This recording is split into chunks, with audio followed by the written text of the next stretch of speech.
बाबा जी अरशाद संधू साहब कंगनपुर वाले नज़म लिखते ने मत। वाह मत ले लईए ते चंगी होंदी है। बिल्कुल जी मत ते वाकई चंगी होंदी ते लिखते ने भई मेरा आखा मन लै पुत्रा चंगा रवेगा। हर गल पल्ले बन लै पुत्रा मोड़ा वाली राह नहीं चंगी नित बगानी चाह नहीं चंगी अपने घर पका ला ते दब जवाई सर तो बचिए मर्दों खाली घर तो बचिए। वाकई सही ये गल्लां जे भुल जावेगा पुत्रा जग ते रुल जावेगा। वाकई रुल जाएगा ते हर वेले दी लार नहीं चंगी अग ते मंगवी कार नहीं चंगी असलों हौला दिल नहीं चंगा बहुता वड्डा तिल नहीं चंगा बहुती खिलरी वल नहीं चंगी ओ कंडों पिछे गल नहीं चंगी अन्ने वाई डीक नहीं चंगी गूंगी बोली चीक नहीं चंगी। ये गल्लां जे भुल जावेगा पुत्रा जग ते रुल जावेगा।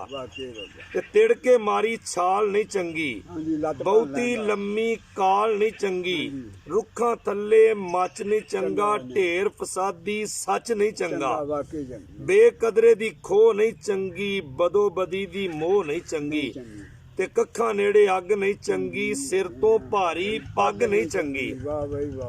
ये गल्लां जे भुल जावेगा पुत्रा जग ते रुल जावेगा।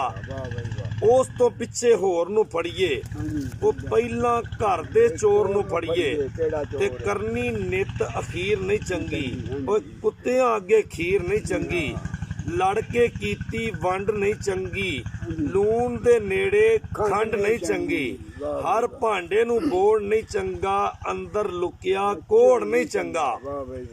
ये गल्लां जे भुल जावेगा पुत्रा जग ते रुल जावेगा। ते ढिल वेड़े नूं रोड़े करदी ढिली झुग्गा चौड़े करदी मंगवी सोच ते चुक नहीं चंगी सुट के चटनी थुक नहीं चंगी ते टुटवें खुटवें पंध तो बचिए उलरी पुलरी कंध तो बचिए। ये गल्लां जे भुल जावेगा पुत्रा जग ते रुल जावेगा। ते कच्ची पिल्ली रुत नहीं चंगी कच्ची पिल्ली रुत नहीं चंगी सब नूं दिसदी गुत नहीं चंगी अखां दे विच कहर नहीं चंगा जेब विच भरिया जहर नहीं चंगा तू ते तकरार नहीं चंगी हट ते बैठी नार नहीं चंगी। ये गल्लां जे भुल जावेगा पुत्रा जग ते रुल जावेगा।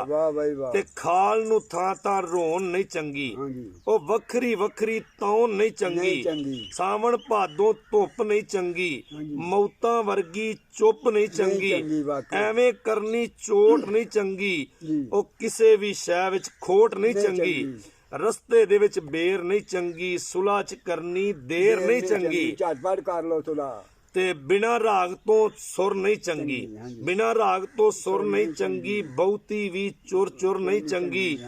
ये गल्लां जे भुल जावेगा पुत्रा जग ते रुल जावेगा पुत्रा जग ते रुल जावेगा।